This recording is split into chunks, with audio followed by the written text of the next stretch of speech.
So it's been a while since I've done an air gun video, so today I decided to show you not one, but two vintage Beeman air rifles. Stay tuned.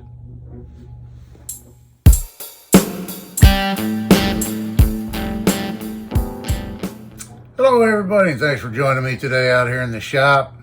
Decided to take a little break, shut the AC off, take a break from working on these knives I've been working on, and show you a couple of vintage air guns of mine. It's been a while since I've made any, and I'd like to get set up where I can demonstrate and shoot some of these guns, but I'm not quite set up for that yet. But stick with me, and eventually I'll get around to that, and we'll do that maybe this summer or something like that. But I'm going to start off with this guy right here, and this is my vintage Beeman R1. This one was made about 1988, and it's exactly as I purchased it. I haven't done any modifications or anything like that to it. It's bone stock. And I bought this at, let me get in close so we can zoom in on that. She's a heavy one. But yeah, this is a Santa Rosa gun. And this is one that is in .177 caliber. And we've got a Beeman 4x32 blue ribbon scope on it.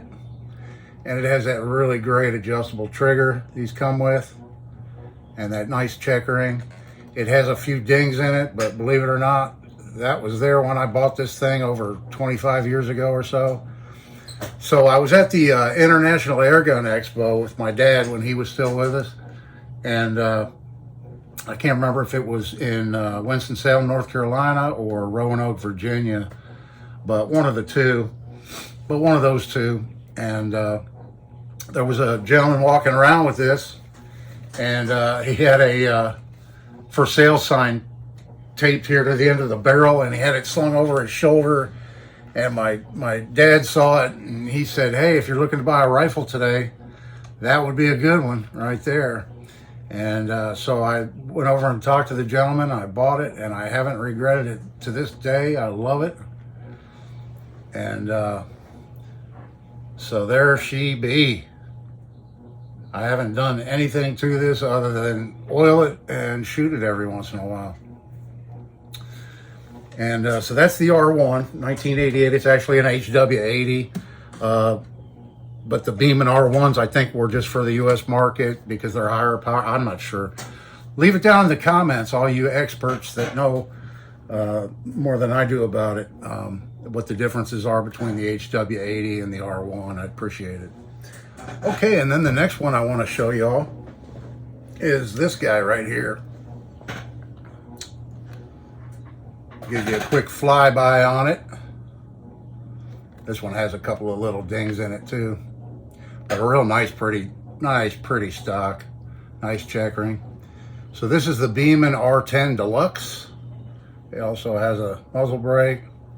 This one has a 2x7x32 variable blue ribbon scope on it. Same trigger as the R1. Adjustable and everything. And we'll zoom in on this stuff right there. And this one's in .20 caliber. And this one here has quite a bit of a history to it. So luckily my dad kept meticulous records on everything. And so I have all the paperwork for this gun from the time it was new, when he purchased it new in February of 1990. And he had it for about 3 months. And I guess he was having some kind of problem with it. He never told me about it, but according to the paperwork, he sent it back to Beeman in Santa Rosa, California, and they replaced the barrel, the mainspring. Of course, this gun would have still been under warranty. You know, it was basically new then. But they replaced the mainspring, the barrel, the breech seal, and I think a couple other small parts. And then he paid $40 for them to do the Deluxe Super Tune, I think they called it, on the gun. And I'm telling you, I can only assume that that Deluxe Super Tune that they did to it is still working fine, because I just shot both of these guns And this one is so much smoother. Yeah, I just shot both of these guns, and this one here shoots way smoother than the R1 does. It doesn't have any of that spring clang whatever to it. I mean, it's not terribly uncomfortable or whatever, but just when you shoot the two side by side, you really notice the differences. And yeah, then there's the R9. I don't have an R9, but the R9, I think, and I think the main difference between the R10 and the R9 was just the R10. These had the screw-in mainspring retainer deal, and the R9s had a plug-in type, a pin-in type. I think that's the differences. Let me know down in the comments if you know more about what the differences between the R10 and the R9 are. But this is a R10 Deluxe from 1990. I know this one likes Crosman Premier pellets, the 14.3 grain domed. Found this target and with the paperwork, and this was with Crosman Premiers, the R10. January of 1999, he shot this target right here. So that shows you the accuracy it's capable of right there. So yeah, hopefully I'll get set up here soon where I can maybe this summer get set up, have a couple of cameras, do some shooting with some of these guns I've showed in past videos, or ones that I'm going to show you in future videos. So hit the like, share, subscribe button for me. I really appreciate it. If you subscribe and then hit that notification bell, it'll notify you when I post another video so you won't miss it. And thanks everybody for watching. This is Dave. See you in the next one.